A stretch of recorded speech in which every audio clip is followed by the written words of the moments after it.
స్థానిక సంస్థల ఎన్నికలకు సంబంధించిన రిజర్వేషన్ను కొందరు ఆశావాహుల్లో అయోమయం కలిగిస్తోంది. ఇప్పుడు ఈసారి పోటీ చేద్దామని భావిస్తున్న వారిలో కొందరికి అనుకూలంగా రావటం, మరికొందరికి అవకాశం లేకుండా పోయాయి. నల్గొండలో స్థానిక సంస్థల రిజర్వేషన్లను కొన్ని చోట్ల గందరగోళానికి దారితీశాయి. ఎస్సీ ఎస్టీలు లేని చోట్ల అదే సామాజిక వర్గానికి సీటు కేటాయించారు. పంచాయతీ తేల్చుకోలేక తలలు పట్టుకుంటున్నారు స్థానిక నాయకులు.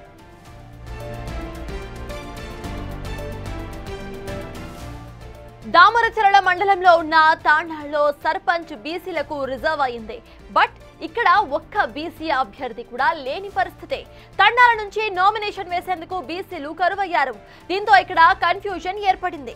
ఇక మాడుగులపల్లిలో అభంగుపురంలోని సేమ్ సిచ్యువేషన్ కనిపిస్తోంది. ఇక్కడి పంచాయతీ ఎస్టీకి కేటాయించారు, కానీ ఈ ఊర్లో మాత్రం ఎస్టీలు అసలే లేరు. ఇటు గాజలపురంలో కూడా ఎస్టీకి రిజర్వ్ చేశారు.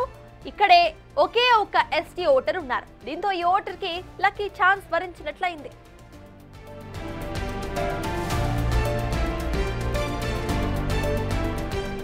చందంపేట మండలం గుంటిపల్లిలో సర్పంచ్ బీసీకి రిజర్వ్ చేశారు. ఇక్కడ ఒకే ఒక్క బీసీ ఫ్యామిలీ ఉండటంతో వీరి నుంచే సర్పంచ్ అయ్యే అవకాశం ఉంది. ఇలా నల్గొండ జిల్లా వ్యాప్తంగా కూడా రిజర్వేషన్లు అయోమయంగానే ఉన్నాయి.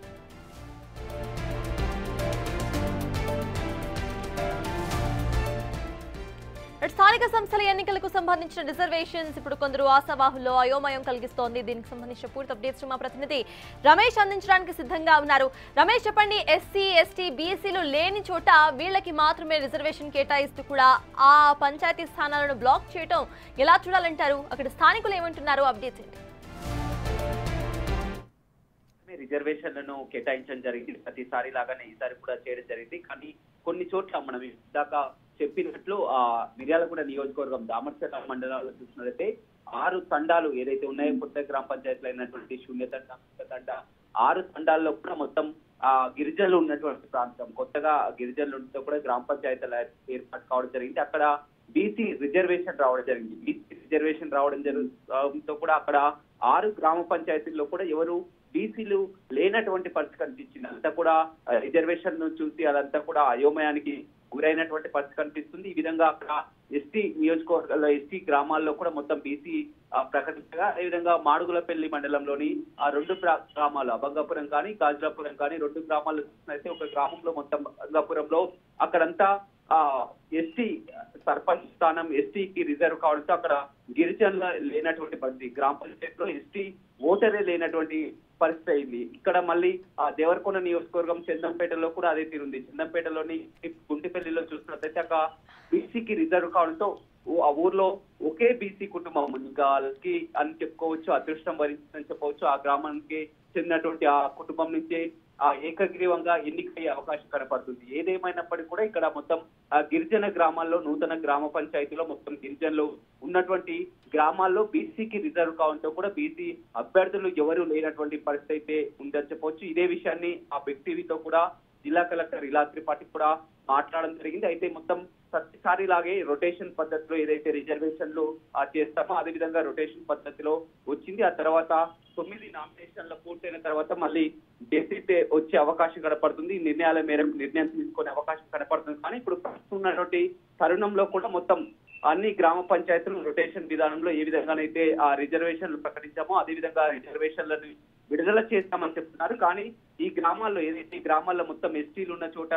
బీసీలకు కేటాయించడం, బీసీలు ఉన్న చోట ఎస్టీకి కేటాయించడం అనేది కాస్త గందరగోళం అయోమయం అయితే నెలకొందని చెప్పవచ్చు. ఇప్పటికే దసరా పండుగ రావడంతో కూడా మొత్తం ఎన్నికల కోలాహలం వాతావరణం, ఆశావాదులంతా కూడా మొత్తం ఎక్కడికక్కడ నామినేషన్లు కానీ ఎవరు పోటీ చేసే అభ్యర్థులు కానీ అప్పటికి ఖర్చు చేస్తున్నటువంటి పరిస్థితి అయితే కనిపిస్తుందని చెప్పవచ్చు. కానీ గిరిజన తండాల్లో కూడా బీసీలకు కేటాయించడంతో కూడా బీసీ అభ్యర్థులు ఎవరు కూడా లేనటువంటి పరిస్థితి అయితే నల్గొండ జిల్లాలో కనపడుతుంది. అయితే రమేష్, ప్రెసెంట్ చూస్తున్నాం ఇటు బీసీ ఎస్సీ ఎస్టీ సామాజిక వర్గాలకు సంబంధించిన రిజర్వేషన్స్ మీద కీలకంగా చర్చిస్తున్న ఈ టైంలో ఇటువంటి అప్స్ అండ్ డౌన్స్ కనిపించడం ఎలా చూడాలంటారు? దానికి సంబంధించి అంటే ఏమైనా సవరణ చేసే అవకాశం ఉందనుకోవాలా, లేకపోతే ఇవి ఫైనల్ అయిపోయినట్టే అనుకోవాలా? ఖచ్చితంగా సవరించే అవకాశం అయితే కనపడుతుందని చెప్పవచ్చు. ఎందుకంటే నోటిఫికేషన్ విడుదల తర్వాత కూడా వీరంతా నామినేషన్ల ప్రక్రియ ఉంటుంది. ఇవంతా నామినేషన్ల ప్రక్రియ గడువులోగా కూడా మళ్ళీ అక్కడ ఉన్నటువంటి అభ్యంతరాలను కూడా గ్రామస్థాయి నుంచి కూడా అధికారులకు చెప్పడం జరుగుతుంది. అధికారులు కూడా దానిపై నిర్ణయం తీసుకునే అవకాశం కనపడుతుంది. ఇదంతా కూడా మొత్తం ఒక నల్గొండ జిల్లాని కాదు, మొత్తం ఆ రాష్ట్ర వ్యాప్తంగా కూడా చాలా గ్రామాల్లో కూడా ఈ విధంగా చోటు చేసుకున్నటువంటి పరిణామాలు ఆసక్తిగా మారినటువంటి పరిస్థితి కనిపిస్తుంది. ఎందుకంటే పూర్తిగా ఎస్టీ జనాభా ఉన్న చోట బీసీలకు కేటాయించడం, బీసీలే ఉన్నటువంటి చోట ఎస్టీలు ఎవరు లేని చోట ఎస్టీలకు రావడం అనేది ఉంది. అయితే ఆ కొంతమందికి అయితే ఒక అదృష్టంగా వరించిందని చెప్పవచ్చు. ఎందుకంటే మాడుగులపల్లి లాంటి, అదేవిధంగా చందంపేట లాంటి మండలాల్లో చూసినట్లయితే ఒకే ఒక్క బీసీ కుటుంబం ఉన్నప్పటికీ వారికి కేటాయించడం, అదేవిధంగా ఎస్టీ ఒక్కరే గ్రామంలో ఉన్నప్పటికీ ఎస్టీ కేటాయించడం, వారంతా కూడా అదృష్టం అని చెప్పవచ్చు. ఏకగ్రీవంగా వారు ఎన్నికయ్యే అవకాశం కనపడుతుంది. కానీ ఈ పూర్తిగా దామర్చిల్ల మండలంలోని 6 తండాల్లో మొత్తం గిరిజనులు ఉన్నప్పటికీ కూడా అక్కడ బీసీలకు కేటాయించే దాని పట్ల అక్కడ మళ్ళీ పునరాలోచించే అవకాశం అయితే కనపడుతుంది. అధికారుల దృష్టికి కూడా గ్రామస్తులు తీసుకెళ్లే అవకాశం కనపడుతుంది. ఖచ్చితంగా ఆ రిజర్వేషన్ మారే అవకాశం అయితే ఉందని చెప్పుకోవచ్చు. Thank you Ramesh.